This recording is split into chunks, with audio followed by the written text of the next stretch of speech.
تو اس میں اگر مشرف کی اور سپروائزر کی ضرورت ہوتی ہے، اور پی ایچ ڈی سے نیچے کی جتنی بھی چیزیں ہیں ان سب چیزوں میں اگر مشرف کی اور سپروائزر کی ضرورت پڑتی ہے، تو اللہ جل جلالہ وعم نوالہ کے قرب کو حاصل کرنے کے لیے اور ان کی محبت کو حاصل کرنے کے لیے مشرف کی اور سپروائزر کی ضرورت نہیں پڑے گی۔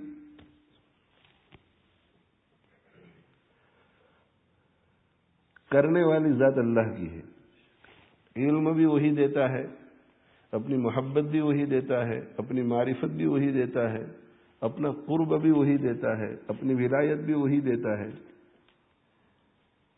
مگر اس کا پورا مدار ہے محنت کرنے والے کی فکر اور محنت پر۔ جو طالب ہے، طالب وہ کتنی فکر کرتا ہے اور کتنی محنت کرتا ہے۔ تو یہ جو طالب ہے، طالب اس کی طلب بڑھے اور اس طلب کے ساتھ فکر بھی بڑھے اور فکر صحیح رہے، اور محنت بھی بڑھے اور محنت صحیح رہے، اس کے لیے شیخ کی ضرورت ہوتی ہے کہ طالب میں طلب پیدا کی جائے اور جو طلب پیدا ہو گئی اسے بڑھائی جائے کہ میں اللہ کو طلب کرتا ہوں، میں اللہ کی محبت چاہتا ہوں۔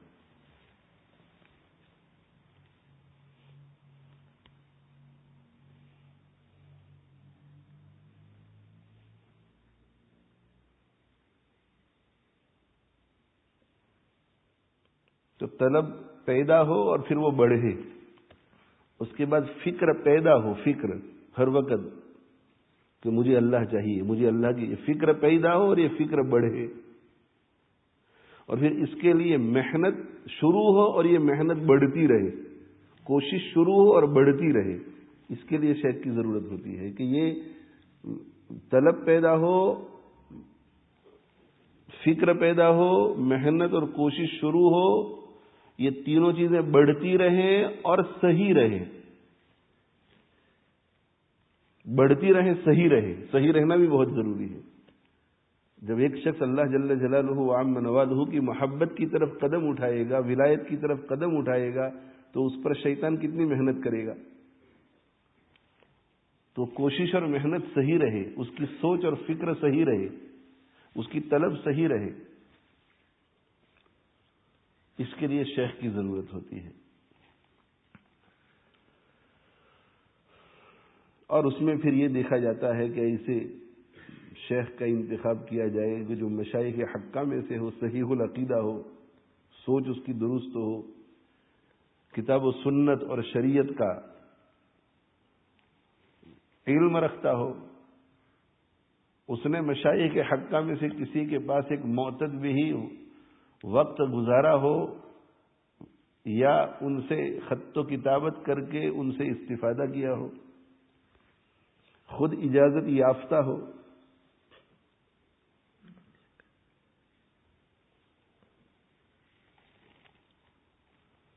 اس کے ساتھ جو لوگ تعلق رکھتے ہیں ان کی دینی زندگی میں فرق آتا ہو، اور خود جب اس کی مجلس میں جا کر بیٹھتے ہیں تو اللہ کی محبت کی طلب بڑھتی ہے، فکر بڑھتی ہے، آخرت کی طلب بڑھتی ہے، فکر بڑھتی ہے، دنیا سے دل اچاٹ ہوتا ہے۔ اس کی صحبت میں، مجلس میں کبھی کبھی خیال غلبہ کرتا ہے اور ایسا جی چاہتا ہے کہ سب کچھ چھوڑ دوں اور یہی ایک کام کر لوں بس۔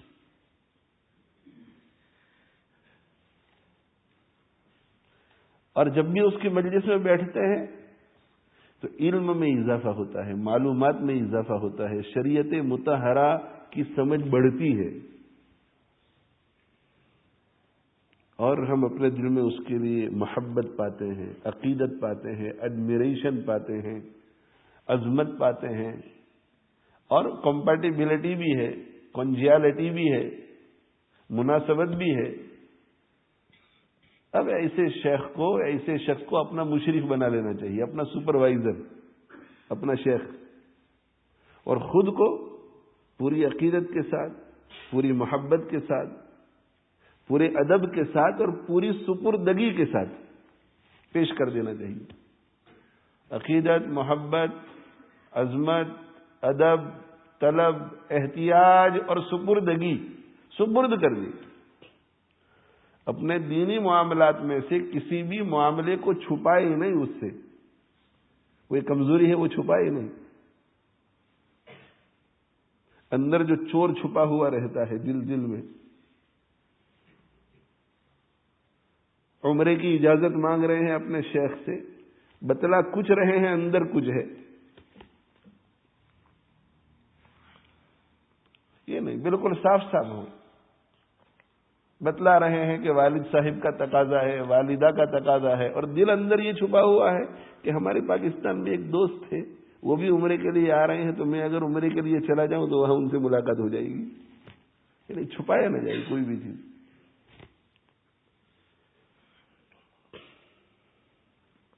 اوپن بک، بالکل کوئی بھی مریض اپنے ڈاکٹر کے سامنے اوپن بک بن کر نہیں رہے گا تو اس کی شفا کیسے ہوگی؟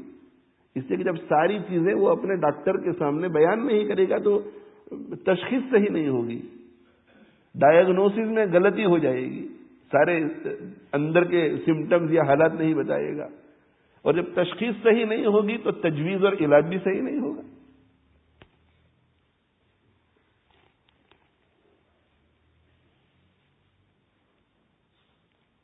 اور کھل کر اپنے احوال بتائے اور سپرد ہو جائے. سپرد، جیسے ڈاکٹر کے سامنے کینسر کا مریض سپرد ہو جاتا ہے کہ مجھے تو بھائی اس میں کچھ سمجھ میں نہیں آتا، آپ جو کہیں گے وہ کریں گے. اب وہ کہتا ہے کہ کیمیو تھراپی تو کیمیو تھراپی، ریڈیو تھراپی تو ریڈیو تھراپی، آپریشن تو آپریشن، دوا تو دوا، جو کچھ کہتا ہے وہ کرتا چلا جاتا ہے. کوئی بھی مریض جو فلو کا مریض ہوتا ہے وہ بھی سپرد ہو جاتا ہے.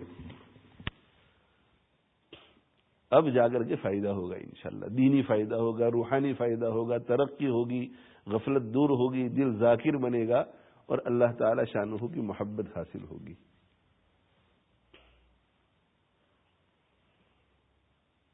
تو یہ حاجی محمد شریف صاحب رحمۃ اللہ علیہ بیعت ہوئے حضرت حکیم الامت تھانوی رحمۃ اللہ علیہ سے، اور حضرت حکیم الامت تھانوی رحمۃ اللہ علیہ سے بیعت ہو کر قریب بھی ہوئے.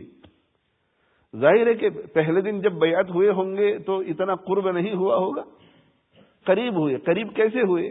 مجالس میں شرکت کر کے، اپنے احوال بتلا کر، ادھر سے جو انسٹرکشن آتا تھا اس پہ عمل کر کے.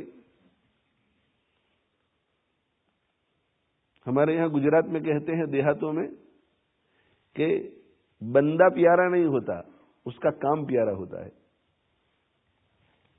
کوئی شخص پیارا نہیں ہوتا، اس کا کام پیارا. اگر کسی سے کسی استاد کو محبت ہو جائے، کسی شیخ کو محبت ہو جائے، ماں باپ کو اپنی اولاد میں سے کسی سے خاص محبت ہو جائے تو وہ اس کے کاموں کی وجہ سے کام پیارا ہوتا ہے، کسی کی ذات پیاری نہیں ہوتی.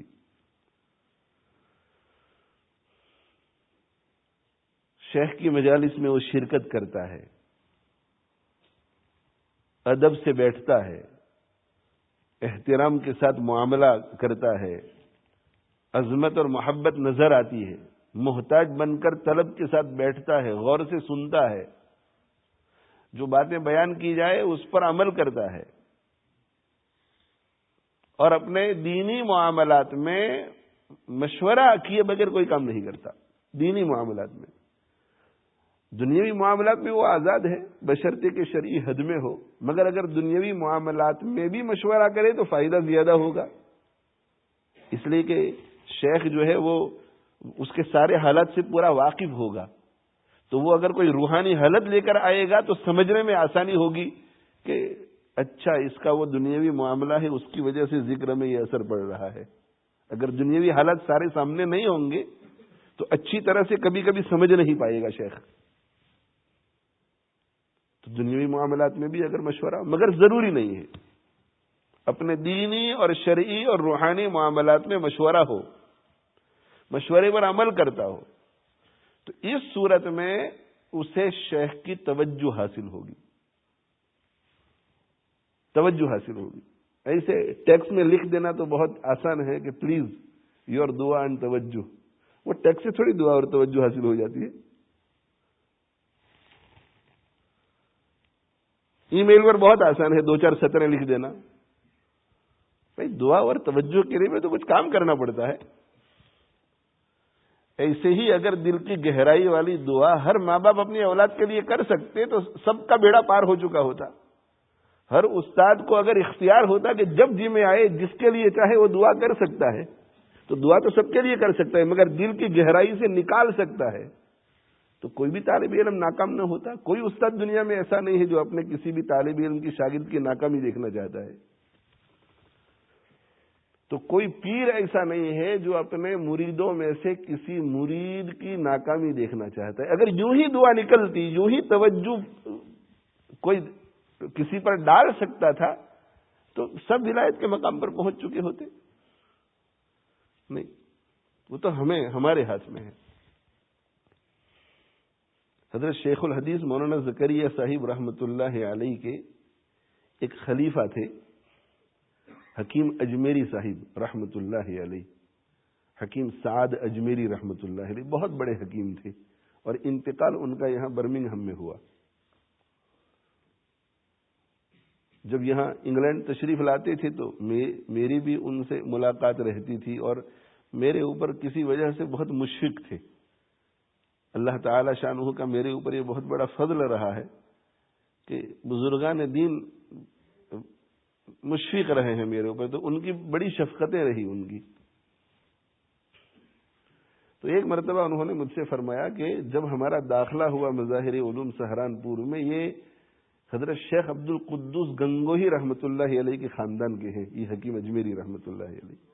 اور شیخ عبد القدوس گنگوہی رحمۃ اللہ علیہ اپنے زمانے کے قطب تھے, سلسلے چشتیہ کے بہت بڑے بزرگ گزرے ہیں, اسی لیے ان کے نام کے ساتھ اخیر میں قدوسی لکھا جاتا ہے.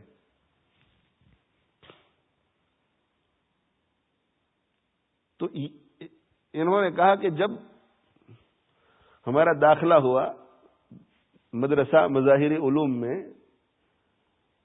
تو ان کا اور ساتھ میں ان کے بھائی کا یا ان کے چچا زاد بھائی کا داخلہ ہوا, تو ان کے خاندان میں ان کے والد نے یا ان کے جو بھی ولی ہوں گے, انہوں نے ایک خط لکھا حضرت شیخ مولانا زکریا صاحب رحمۃ اللہ علیہ پر, اور اس خط میں یہ لکھا کہ یہ خاندان قدوسی کے 2 بچے ہیں, آپ ذرا ان پہ توجہ رکھنا. تو حضرت شیخ الحدیث صاحب رحمۃ اللہ علیہ نے خط کا جواب لکھا, خود حکیم صاحب سے میں نے یہ سنا. حضرت شیخ رحمۃ اللہ علیہ نے جواب میں ان کے والد پر یا ان کے ولی پر یہ لکھا کہ یہ بات تو آپ ان سے کہیے, مجھے نہیں.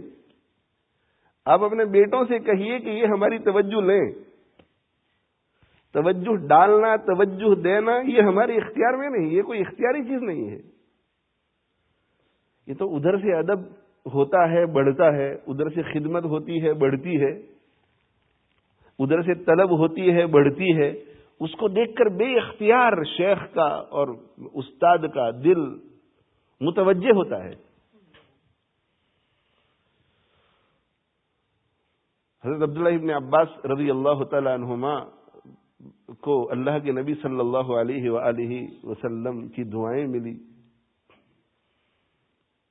تو اس کی وجوہات یہی ہے کہ آپ میں ادب بہت زیادہ تھا اور خدمت کا جذبہ بہت زیادہ تھا.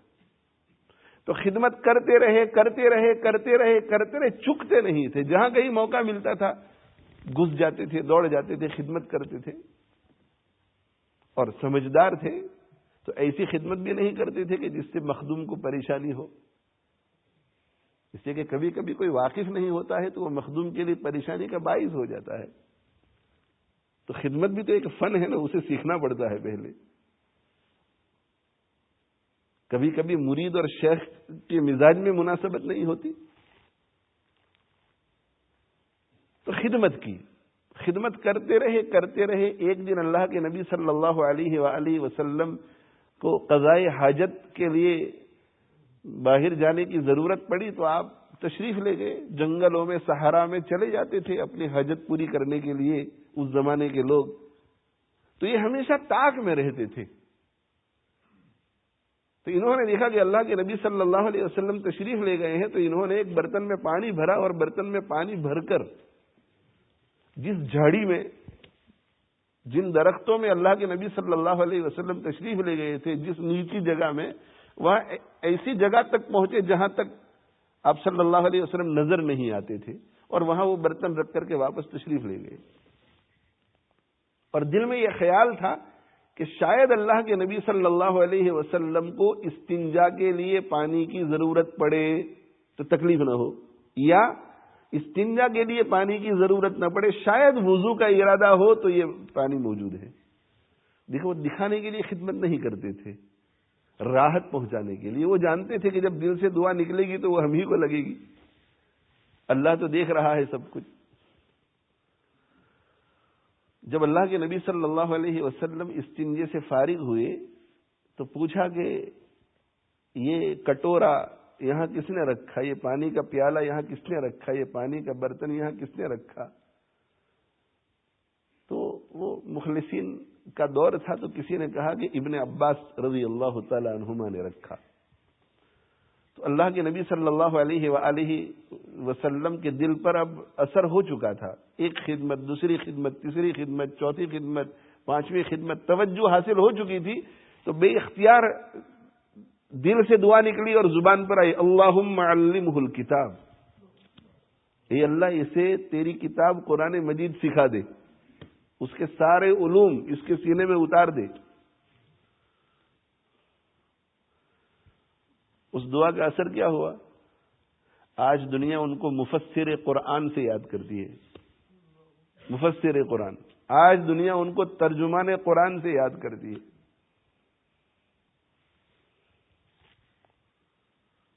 آج دنیا انہیں حبر الامہ سے یاد کرتی ہے، اس امت کے علامہ.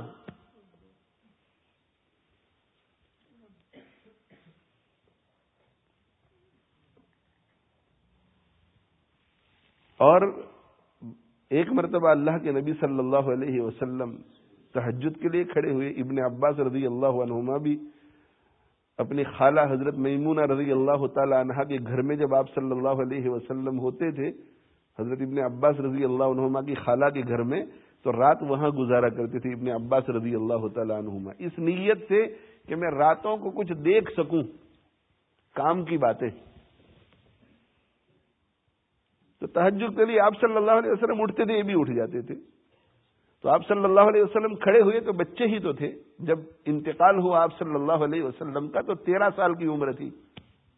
تو یہ اس سے پہلے کا واقعہ تو اپنے ساتھ کھڑا کر دیا، جیسے بچے کو پیار سے اپنے بازو میں کھڑا کرتے ہیں. اور اللہ کے نبی صلی اللہ علیہ وسلم نے نماز شروع کر دی. نماز شروع کی تو یہ ایک قدم پیچھے ہٹ گئے.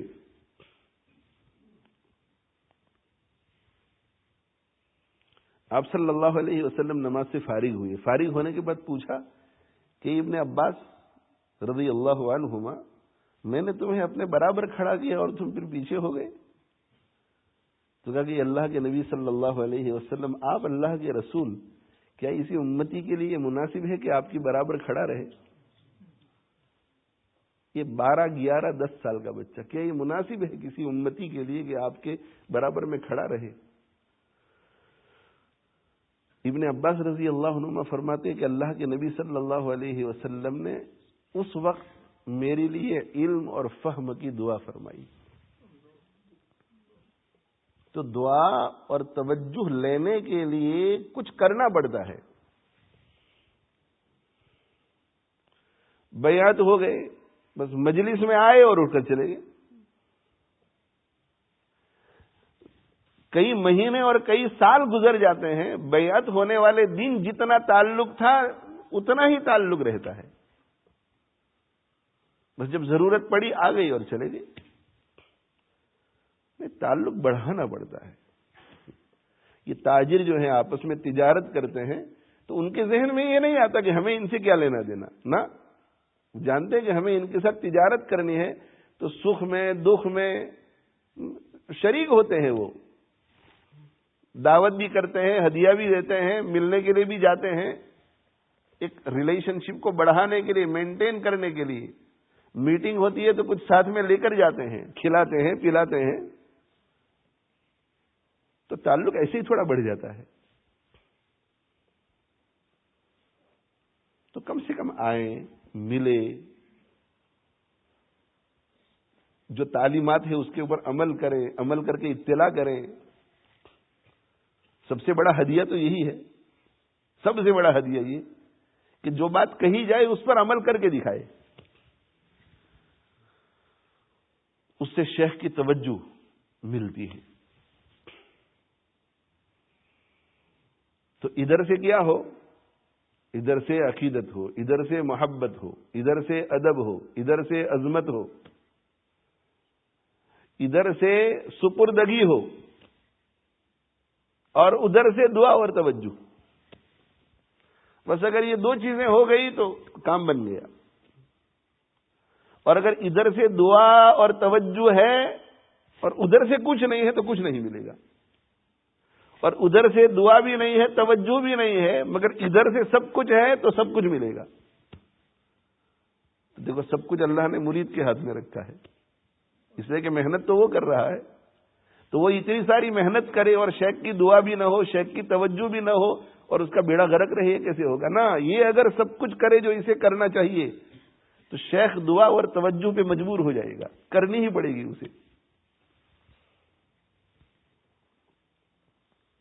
اصل کام مرید کو کرنا ہے. تو میں یہ عرض کر رہا تھا کہ انہوں نے حضرت کے ساتھ ایسا معاملہ کیا اور اس طرح رہے اور حضرت کی تعلیمات کو ایسا جذب کیا، اور ایک ایک بات پر انہوں نے حضرت سے رہنمائی لی. ان کی جو خط و کتابت ہے حضرت کے ساتھ، اسے پڑھتے ہیں تو عقل حیران ہو جاتی ہے، عقل حیران ہو جاتی ہے. یعنی اہل علم کی عقل حیران ہو جاتی ہے، اہل علم کی عقل حیران ہو جاتی ہے کہ ایک ٹیچر، اسکول میں پڑھانے والے ماسٹر، اور انہوں نے حضرت حکیم الامت رحمۃ اللہ علیہ کی یہ چیز دیکھ کر کے یہ نتیجہ نکالا. انہوں نے حضرت کی اس گفتگو کو سن کر یہ نتیجہ نکالا. اور جو انہوں نے اپنے معاملات بیان کیے، بیعت ہونے سے پہلے کے، تعلقات بڑھنے سے پہلے کے، کہ فلاں اسکول میں پڑھاتا تھا تو وہاں کا ماحول ایسا تھا، تو وہاں اس طرح سے میرے کھاتے میں اتنی رقم آئی تھی، میرے لیے جائز ہے یا نہیں. اس سے اندازہ ہوتا ہے کہ کتنا اکتساب فیض کیا تھا اپنے شیخ سے. ایک غیر عالم ہونے کے باوجود اتنی باریک باریک باتیں کہ جہاں بہت سے علماء کا ذہن نہ جاوے کہ شاید یہ ناجائز ہوگا، ایک ایک چیز پوچھی.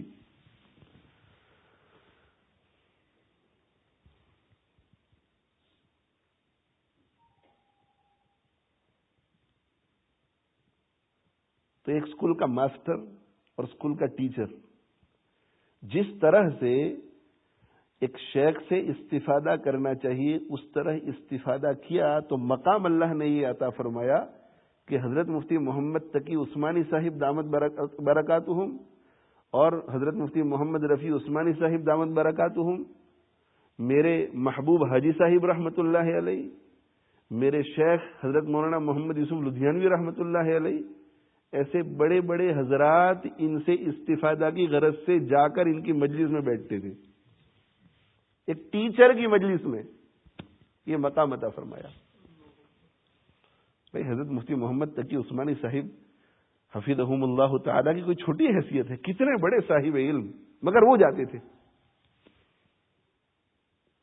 ہمارے حاجی صاحب رحمۃ اللہ علیہ جاتے تھے، اور ہمارے حاجی صاحب رحمۃ اللہ علیہ کو حضرت مسیح الامت رحمۃ اللہ علیہ کی طرف سے بھی اجازت ہے، اور حاجی محمد شریف صاحب رحمۃ اللہ علیہ کی طرف سے بھی اجازت ہے. بہت محبت تھی دونوں کی.